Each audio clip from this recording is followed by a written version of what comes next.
Et là, on va voir l'arbre des séphirotes. Si on va du côté des mystiques juifs, la Kabbale. Tout le monde a entendu parler de la Kabbale, hein? Qui travaille énormément avec les nombres sacrés, avec l'alphabet hébraïque. Hein? Et ils ont, leur organisation d'anges est faite comme ça, ce qui s'appelle l'arbre des séphirotes, l'arbre séphirotal. En gros, là, vous avez ici Kéter, la volonté, c'est la couronne, hein? Des séraphins. Ensuite, si on descend en ligne droite, on a Tiferet, le soleil, l'équilibre, la conscience et les vertus. Si on descend encore, on a Yésod, ça c'est les anges. Le fondement, la lune. La lune, le fondement, c'est les anges. Ensuite, Et le royaume. Le royaume qui est Malkut, la terre, avec le règne humain. Alors, voyez, vous retrouvez nos cœurs angéliques, là, les séraphins, ils sont tous là aussi dans l'arbre séphirotique. Ça représente donc les hiérarchies angéliques sous forme d'un arbre, l'arbre de vie. C'est ça qui serait l'arbre de vie qu'il y avait dans le paradis terrestre, l'arbre de vie. Ce sont les anges qui ont apporté la Kabbale aux Juifs, comme ils ont apporté le Coran aux musulmans. Et les cœurs angéliques ou armées angéliques occupent une place très importante dans la cosmogonie de la Kabbale. Là, il faut attirer votre attention. Je vais vous le dire tout de suite, je ne sais pas où j'ai inscrit ça, là, mais regardez bien le royaume, Tiferet le cœur et Kéter la couronne. Et c'est de là que vient la finale du Notre Père, que très souvent, chez les catholiques romains, on ne dit pas tout de suite après le Notre Père. On le dit un peu plus loin dans la liturgie. Mais les protestants finissent toujours le Notre Père avec « Car c'est à vous qu'appartiennent le règne, la puissance et la gloire ». Alors vous avez en bas le règne, le royaume, Malkut, qui est la terre, la puissance, le cœur au milieu, la gloire, qui est terre, qui est la couronne. Vous avez votre finale du Notre Père, dans l'arbre séphirotal. Quand on récite ça, on ne sait pas que ça vient de là, mais ça a toute une signification en dessous. Parce que là, si on étudiait chacune des séphirotes, là, on pourrait passer une soirée sur une séphirote. Regardez bien en bas, Malkut, le royaume. On va y revenir, parce que ça nous touche de beaucoup plus près. Et ça va toucher, on va avoir le temps de parler des anges déchus. Ça va vous intéresser, ça aussi. Je vais sauter par-dessus.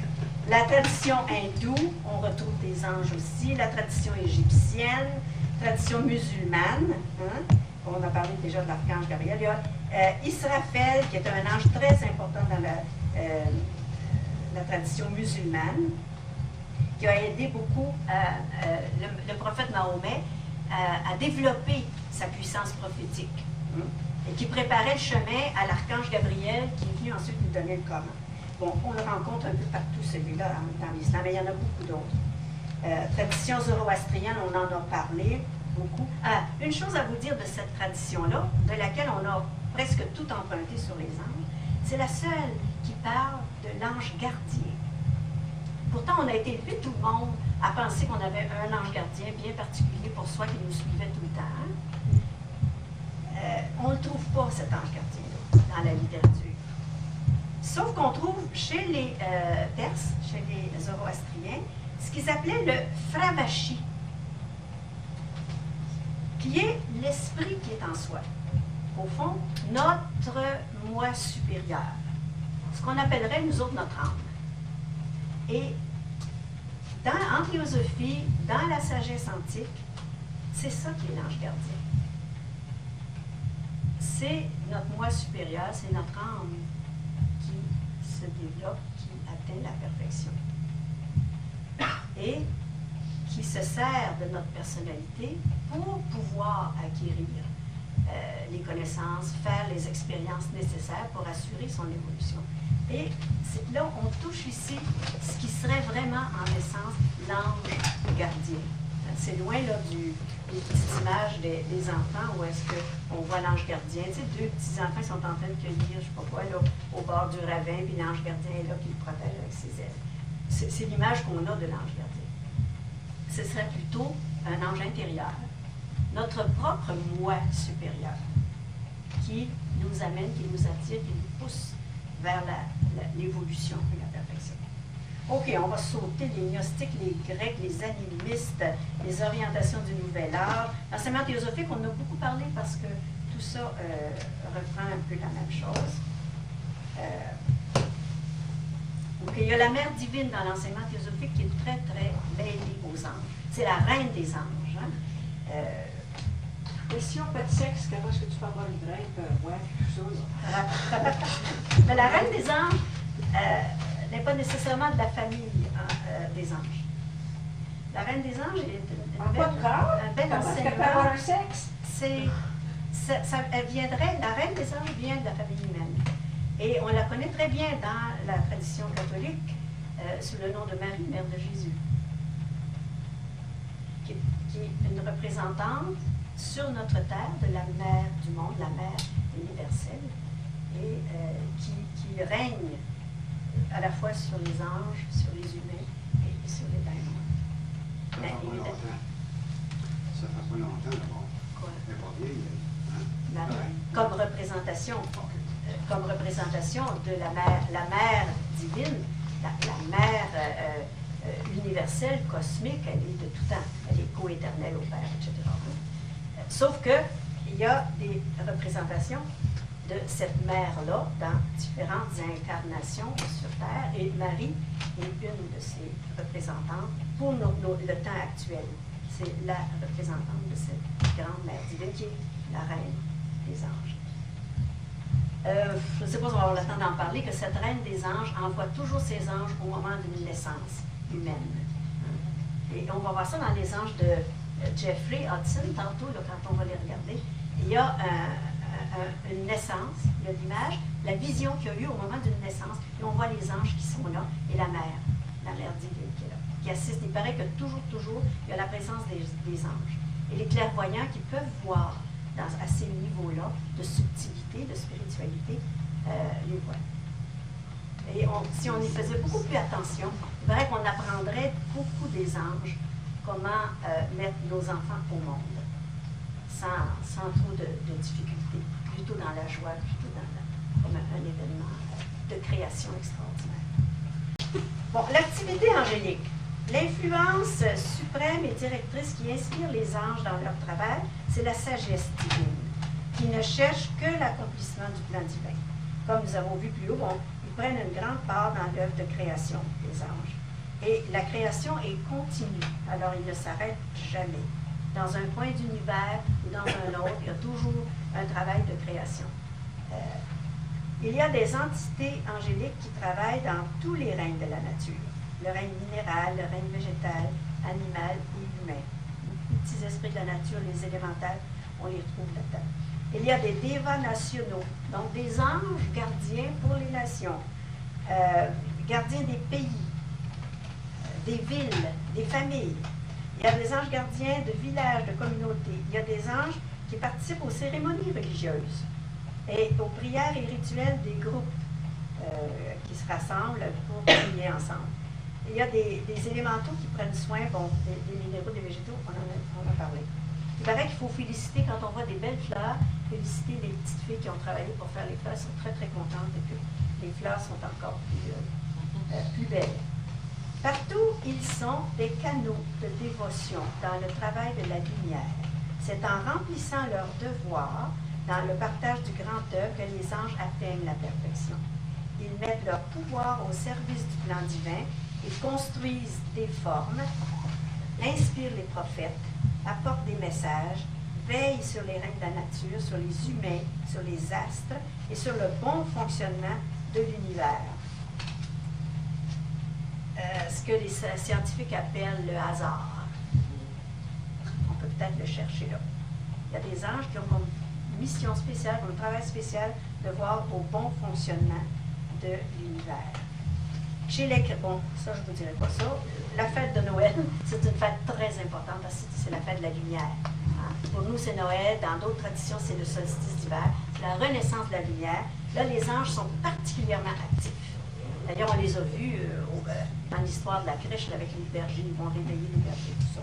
Ils conduisent les mages, puis ils leur disent de ne pas aller pour passer chez Hérode, parce que Hérode, etc. Les anges, ils font toutes sortes de choses comme ça. Mais à Noël, ils sont particulièrement actifs. Collaboration avec les humains. Bon, là, j'ai ressorti, moi, tout ce que les anges ont fait dans la Bible qu'on connaît, là, mais particulièrement pour nous, là. Il paraît que dans le passé, avant la période historique, les anges et les humains travaillaient beaucoup en collaboration, les uns avec les autres. Et que maintenant, nous y revenons à cette collaboration-là, et que ça va être un trait très particulier de l'ère nouvelle qui commence, là. C'est que le Soleil est en train de changer de constellation. Sa position apparente là, par rapport à nous, par rapport à la Terre. Bon, il a traversé toute la constellation des Poissons, et maintenant, il entre dans la constellation du Verseau, hein, ce qu'on appelle l'ère du Verseau. Et pendant cette ère-là, semble-t-il que cette collaboration avec les anges, qui était là autrefois, au début presque de notre humanité, où il fallait organiser et commencer les cultures, les traditions, les grandes races humaines, les anges travaillaient beaucoup avec les humains. Et là, au moment de l'ère du Verseau, cette collaboration revient. Et c'est pour ça qu'il y a beaucoup de mystiques actuellement qui sont en contact avec les anges.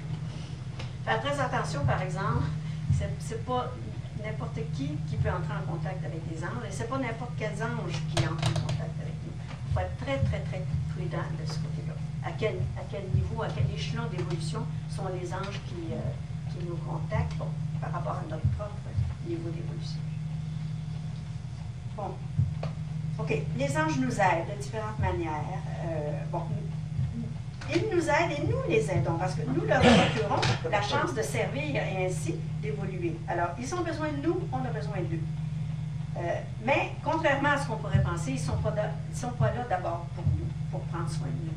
Et on donnait l'exemple comme le chien et le chat. Là. Vous avez vu le chat tantôt. Les chiens et le chat, ils ont l'impression qu'on est là pour eux autres, on existe pour eux autres. Ils veulent avoir la porte, on leur ouvre la porte, ils veulent avoir quelque chose à manger, on est là pour donner à manger. Dans leur petite tête d'animal, on ne sait pas, mais ils pourraient penser qu'on existe juste pour ça. C'est notre rôle principal, c'est de prendre soin des autres, les brosser le matin, etc. Quand ils nous voient lire ou avoir une conférence comme ça, ils ne peuvent pas comprendre ce qui se passe. Mais c'est la même chose pour nous avec les anges. Il y a des quantités d'activités angéliques qui sont au-delà de notre compréhension. Même si on les voit faire, si on les voyait faire, on ne comprendra pas du tout ce qu'ils sont en train de faire. Et on s'imagine, on a tendance à s'imaginer qu'ils sont là beaucoup pour nous aider, pour être là quand on est pris, mal pris, etc. C'est une petite partie de leur travail. Le but principal de la coopération des anges avec nous, c'est d'élever la race humaine. À cette fin, les anges sont prêts à participer autant que possible dans chaque département de la vie humaine et dans chaque activité qui facilite une coopération. Les membres de la race humaine qui ouvrent leur cœur, leur esprit aux membres des autres familles d'êtres vont trouver une réponse immédiate et une conviction progressive de leur réalité.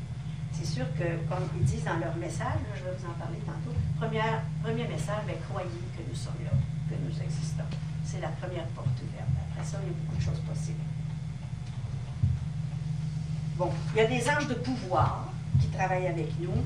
Les anges de guérison, ceux-là sont très importants, avec l'archange Raphaël à leur tête. Ils sont remplis d'amour pour leurs frères humains. Ils sont présents près des lits des malades. Bon, ils nous aident à soigner tout ça. Souvent, les humains qui ont vraiment souffert les connaissent bien. Ils se tiennent nombreux au seuil mental et spirituel des chambres de malades, dans les hôpitaux, à la maison, les bras pleins de leur pouvoir de guérison, attendant avec ardeur qu'on les invite à venir travailler. Malheureusement, les barrières élevées par le scepticisme et l'incrédulité des humains sont parfois infranchissables. Ils ne le feront pas si on ne les invite pas, si on n'est pas prêt à les recevoir, ils ne viendront pas. Ils ne s'imposent pas. Alors, c'est important d'avoir l'œil et le cœur ouvert à ces choses-là. Les anges gardiens des maisons, on en a parlé tantôt, ils nous disent qu'est-ce qu'ils font. Les anges constructeurs de la forme, qui forment, au fond, comme un blueprint, comme un modèle sur lequel on doit se calquer pour arriver à faire notre évolution. Les anges de la nature, qui vivent dans tous les éléments de la nature, l'eau, le feu, etc. Les anges de la musique, sont très, très actifs, sont l'expression de la voix de Dieu dans l'univers. Alors, pour travailler avec eux, il faut s'élever au niveau du soi supérieur, l'énergie créative et son pouvoir. C'est là qu'on trouve l'énergie créative, puis une bonne réserve de pouvoir créateur à ce niveau-là. La création, c'est la voix de Dieu qui est reprise, transportée sur tous les plans. L'excellence dans le monde physique, dans le monde astral, dans le monde mental, dans le monde spirituel. C'est toujours ce son, cette voix de Dieu qui est transmise. Et c'est ça qui crée les formes, c'est ça qui crée tout le monde qu'on voit autour de nous, dans l'univers. Bon, il y en a trop à dire. Les anges de la beauté et de l'art qui travaillent avec les artistes. Les conditions de collaboration, ça c'est peut-être important. Pour entrer en contact avec les anges, il faut ouvrir notre conscience et mener une vie pure. Les anges ne posent pas de conditions et n'imposent pas de restrictions ou de limites aux activités de coopération. Cependant, ils assument que les humains ne les invoqueront pas pour des gains personnels ou matériels. Alors, prier les anges, gagner la loto, c'est pas très efficace. Ils demandent que ceux qui veulent invoquer leur présence concentrent toutes leurs facultés sur le développement des qualités de pureté, simplicité, franchise, impersonnalité. Pas mettre notre personnalité tout le temps dans le chemin. Ils demandent aussi que nous acquérions la connaissance du grand plan divin pour maintenir la marche ordonnée du progrès de l'évolution. Alors, essayez de plus en plus de connaître ce grand plan divin. Et pour cela, les écrits théosophiques, la grande sagesse ancienne théosophique, c'est très, très révélateur. Ça nous apprend beaucoup de choses sur ce plan divin. Message des anges, on finit avec ça? Voici ce que les anges ont demandé à Jeffrey Hudson, qui travaille beaucoup avec eux. Il est mort à 97 ans, cet homme-là, et depuis l'âge de 4 ans qu'il travaillait avec les anges, qu'il voyait les anges, qu'il travaillait avec eux. C'est vraiment impressionnant. Voici ce que les anges ont demandé, en 10 points. Premièrement, les anges demandent de croire à leur existence. Il faut que le pont entre les deux familles, angélique et humaine, soit construit afin de hâter le moment où il sera utilisé de part et d'autre. Les anges pourront venir nous aider ou on pourra les contacter aussi. Alors, construire ce pont. Nous devons créer de nouveaux moyens de communication. Le Seigneur demande que les deux familles travaillent davantage dans l'unité. Mais pour ça, il faut que les humains croient en leur existence. Les anges nous demandent, deuxièmement, de les aimer, se joindre à eux dans l'adoration et l'action de grâce, construire une fraternité, afin d'augmenter les pouvoirs de nos prières, élargir la sphère de notre utilité à Dieu. C'est la clé du nouvel âge, une fraternité incluant tous les êtres vivants, habitants des éléments, habitants du cosmos, habitants des sphères plus spirituelles que la nôtre. Troisième message, la perfection. Chercher la perfection en tout, même dans les activités qui nous semblent profanes et bien ordinaires. Y mettre tout notre cœur, notre esprit. L'absence de la perfection, c'est la négation de la divinité. Chercher ce qui est plus haut, plus grand, afin de ne pas faire obstacle à l'évolution et au progrès de l'âme. Faire quelque chose de grand de toute chose. Ça, c'est intéressant. Quoi que ce soit qu'on fasse, faire quelque chose de grand avec ça. Quatrième, c'est assez étonnant ça, la patience. Avoir l'aspiration la plus ardente combinée avec une patience sans limite.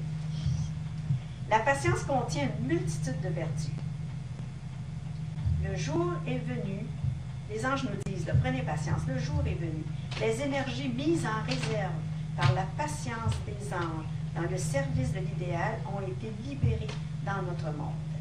Le résultat est assuré, la volonté de Dieu s'accomplit. Mais il faut y mettre aussi notre patience. Il ne faut pas vouloir voir arriver les choses tout de suite comme ça. Quand Dieu fit le temps, il en fit beaucoup. Ça, c'est un proverbe africain. Nous autres, on a toujours l'impression qu'on est dans du souffle, qu'on manque de temps. Quand Dieu fit le temps, il en fit beaucoup. Alors, patience. Cinquième message, la paix. C'est un principe essentiel dans la nature. Elle appartient à l'essence innée de toute chose, est un principe de cohésion. Les manifestations divines sont toujours en mouvement, mais Dieu est en paix. Nous devons trouver cette paix que rien ne peut ébranler afin d'accomplir notre travail d'évolution. bon, il y aura encore à dire là-dessus. 6e message, dans l'éducation, élever l'âme, assurer l'expansion de l'esprit, vivifier la compréhension, coordonner le corps, l'esprit et l'âme quand on a à éduquer nos enfants, si on travaille dans les écoles et tout ça.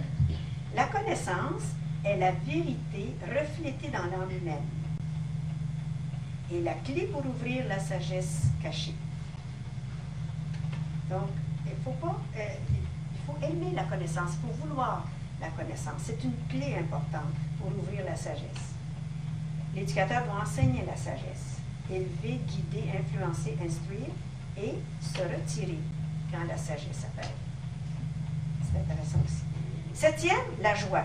C'est dans la joie que Dieu habite. Les anges vivent dans cette terre de joie et veulent la partager avec les humains. Ils vivent et respirent par la joie. Là, tout pouvoir, toute vérité, toute vision, tout travail, toute vie sont exprimés en termes de joie. Il faut écouter notre moi supérieur, donc notre ange gardien, qui nous appelle dans cette terre de joie. Bon, on pourrait méditer longtemps sur la joie. 8e, la vision. Toujours entreprendre un travail à partir d'une vision, c'est-à-dire le contact de notre personnalité, le petit moi, avec le grand moi, l'âme en nous. Et à partir de ce contact-là, commencer le travail de création. C'est la prise de connaissance des idées divines pour nous. 9e message, l'unité. Il n'y a pas d'autre monde que le monde de l'unité. Essayez ensemble de créer, de vivre cette unité dans notre monde inférieur pour communier à la volonté divine. Et le 10e message, le dernier, le sentier. Marcher dans le sentier de l'amour pour l'accomplissement du plan divin et la réalisation de la joie et pour la révélation de Dieu à travers ce que nous sommes. Ça, c'était le 10e message. Comment est-ce qu'on peut être des anges pour les autres? Alors, je vous parlais du petit bouquet, je ne sais pas où est-ce qu'il est parti, celui-ci, Les êtres invisibles. Len Peter, qui est théosophe, a écrit un petit ouvrage pour expliquer comment les êtres humains vivant en incarnation sur cette terre peuvent devenir des aides pour leurs frères et sœurs qui sont dans les besoins, que ce soit sur le plan physique ou même sur le plan astral, le plan des émotions et des sentiments, durant le sommeil profond ou dans un état de méditation profond. Quand on dort, la période de sommeil profond, vous savez qu'il y a une période de sommeil, comment est-ce qu'on appelle ça, là? Paradoxal. Paradoxal, merci. Sommeil paradoxal où on a des rêves, puis les yeux nous bougent, puis tout ça, là. OK. Mais il y a aussi des périodes dans la nuit où on a un sommeil profond, il n'y a plus rien qui bouge. C'est le moment dans la nuit, dans le sommeil, où il n'y a plus que le corps physique et son double éthérique, son double magnétique qui est là dans le lit. Le corps mental est parti, puis le corps des émotions est parti. C'est-à-dire, cette partie-là de notre être est plus connectée directement à notre corps physique. Et c'est pour ça qu'on peut avoir un sommeil très profond et très réparateur pour le corps physique. Okay? Mais pendant ce temps-là, notre mental puis notre émotionnel ne chôme pas. On s'en va quelque part. Et c'est là que Len Peter parle, on peut éduquer les autres quand on a ces expériences-là. Comment, à ce moment-là, pouvoir devenir comme des anges, entre guillemets, pour nos frères et sœurs humains. Donc, aller à cette période-là, encourager, soutenir, aider, dépanner quelqu'un sur le plan psychologique ou sur le plan mental qui sont dans les épreuves ou qui ont besoin d'aide à ce moment-là. Et il donne plusieurs exemples de ça ici. Donc, c'est une des façons où on peut être des anges gardiens pour les autres. Sans aller aussi loin avec simplement notre partie émotionnelle et mentale, dans notre vie très consciente, éveillée du jour, pendant le jour, c'est sûr que chaque fois qu'on vient en aide aux autres, chaque fois qu'on prie pour les autres, chaque fois qu'on envoie de l'amour, des pensées positives, des pensées de soutien, de fraternité, on est, d'une certaine façon, on participe au travail des anges. Et on devient comme des anges pour les autres. Alors, on ferait une petite conclusion ici. depuis que notre Soleil a commencé sa transition dans la constellation des Poissons, de la constellation des Poissons à la constellation du Verseau, il y a une force naturelle qui devient lentement prédominante dans chaque département de la nature. C'est la force qui travaille pour la coopération entre les anges et les humains et qui cherche à construire des ponts pour leur bien mutuel. Les plus efficaces de ces ponts sont de nature sacramentelle ou rituelique. Ce sont des cérémonies, surtout religieuses. L'Eucharistie, par exemple, la messe et tout ça, c'est une cérémonie qui attire beaucoup, beaucoup les anges. Des rituels des ordres initiatiques qui travaillent avec les mondes spirituels les plus élevés à travers tous les plans de l'humanité. Ce développement actuel remarquable des activités ritueliques est la particularité et la force de l'ère du Verseau. Ça prend vraiment de l'ampleur actuellement. Si vous regardez un peu autour de vous, les gens se créent des rituels ou retournent au sacrement. Par exemple, les gens qui ont abandonné les sacrements et tout ça, retournent au sacrement d'une église ou d'une autre, au rituel, parce qu'on sent là une force extraordinaire. C'est la force de l'ère nouvelle, de l'ère du Verseau. Alors actuellement, on entre dans l'ère du Verseau, on est en train d'entrer dans l'ère du Verseau, et va prendre beaucoup d'ampleur et d'importance la partie rituelique, travail sacramentel. Et là, les anges sont très forts là-dedans. Ils viennent travailler avec nous. C'est un des moyens privilégiés pour travailler avec les anges. L'invocation d'Annie Besant que j'avais mise ici qui résume un petit peu là, dans une invocation. Annie Besant, qui est une grande philosophe. Ô vie cachée vibrant en chaque atome, aux lumières cachées, brillant en chaque créature, au amour caché, embrassant tout en un, puisse celui qui se sent un avec toi comprendre qu'ainsi il est un avec tous les autres. Là, on n'a pas vu tout ce qu'il y avait à voir, loin de là, mais je peux répondre à quelques questions. Il est pratiquement 9 heures. Qu'est-ce qu'elle disait sur les anges déchus? Ah oui, c'est vrai. Mais on peut dire tout de suite que c'est un peu une légende des anges déchus. Et ça arrive assez tard dans l'évolution des religions, jusqu'à 200 ans, je crois, avant Jésus-Christ. On ne parlait pas d'anges déchus. Le bien et le mal se trouvaient dans la même, comment je dirais, c'était la même responsabilité d'un seul et unique Dieu, une divinité, qui était à la fois responsable du bien et du mal dans le monde. Et assez tard, presque 200 ans avant Jésus-Christ seulement, où c'est encore en Perse que ça a commencé avec, comment est-ce qu'il s'appelle, celui qui a fondé le manichéisme, c'est-à-dire qui a donné naissance au manichéisme, où on divise tout là, en bien, en mal, en lumière, ténèbres, etc. Là, les dualités apparaissent à ce moment-là. Mais avant ça, dans les grands âges qui ont précédé ça, c'était la même divinité qui présidait à la fois à la construction des mondes, à la destruction des mondes. Au bien, au mal, toutes les appellations qu'on peut donner à ça. Et c'est sûr que le christianisme a hérité de cette histoire de la séparation, de la dualité entre le bien et le mal, à travers les Juifs qui, eux, l'ont reçu des Zoroastriens, comme on a vu. Et c'est absolument essentiel, cette histoire, si on regarde comme il faut, pour avoir l'histoire du Christ et de la rédemption. Si on n'a pas cette réalité, si on pense à autre chose, ou ça n'existe pas cette réalité de la chute des anges, donc qui entraîne la chute des hommes aussi, le péché, etc., on n'a pas besoin de rédempteur, on n'a pas besoin de Christ.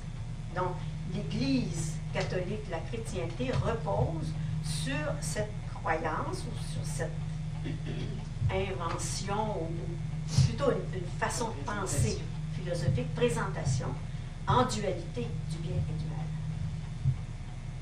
Ce qui est une vérité.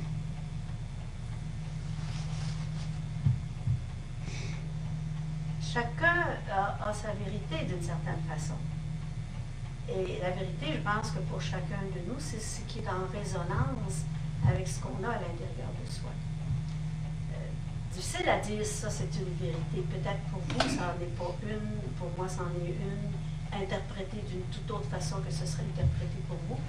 C'est difficile à dire, mais dans la sagesse antique, ce qui est enseigné ce qui est à la source de toutes les religions, n'apparaît pas cette légende, ou elle est expliquée autrement. C'est que je vous ai parlé tantôt, là je suis en train d'embarquer dans les anges déchus, je vous ai parlé tantôt du mouvement descendant et du mouvement ascendant. Pour faire notre évolution, il faut d'abord involuer, donc descendre dans la matière et remonter. Cette descente dans la matière est absolument nécessaire pour remonter plus loin, pour évoluer. Donc, cette descente dans la matière peut être interprétée ou appelée dans les légendes ou les enseignements comme la chute. Il y a une prière de l'Église, je ne sais pas si vous vous rappelez de ça, à Pâques. Peut-être Bernadette va se rappeler de ça. À Pâques, quand on fait le cierge pascal, la bénédiction du cierge pascal, puis ça descend dans l'eau et tout ça, on chante, il y a comme une espèce de préface. Et là-dedans, on dit, tu sais, l'exultète, là, exulter tous les peuples de la terre, on célèbre cette nuit-là, et on dit, entre autres, heureuse faute qui nous a valu un tel rédempteur. On glorifie la faute, on glorifie la chute. Okay? Pourquoi? L'obstacle est absolument nécessaire. Puis on a un exemple ou une expérience très, très moderne qui nous fait réfléchir à ça. Les astronautes qui vont dans l'espace et qui n'ont plus cette pression de l'atmosphère, qu'est-ce qui arrive à leurs os? La résistance est absolument nécessaire si on veut développer la force. Et c'est tout ce mystère des opposés qui sont absolument nécessaires l'un à l'autre. Et là, on pourrait faire le parallèle, Dieu, Satan, Christ, Lucifer, etc. On peut l'expliquer autrement avec Lucifer aussi, les anges déchus. C'est une belle histoire, hein. Je ne pourrais pas tout vous la raconter ce soir. Les anges déchus, c'est les anges qui ont accepté de venir aussi loin que possible dans la matière, d'être lumineux et spirituels qu'ils étaient à la demande de Dieu. Et par amour pour Dieu, ont accepté d'aller le plus loin possible dans la matière pour remonter ensuite pour l'évolution de l'humanité.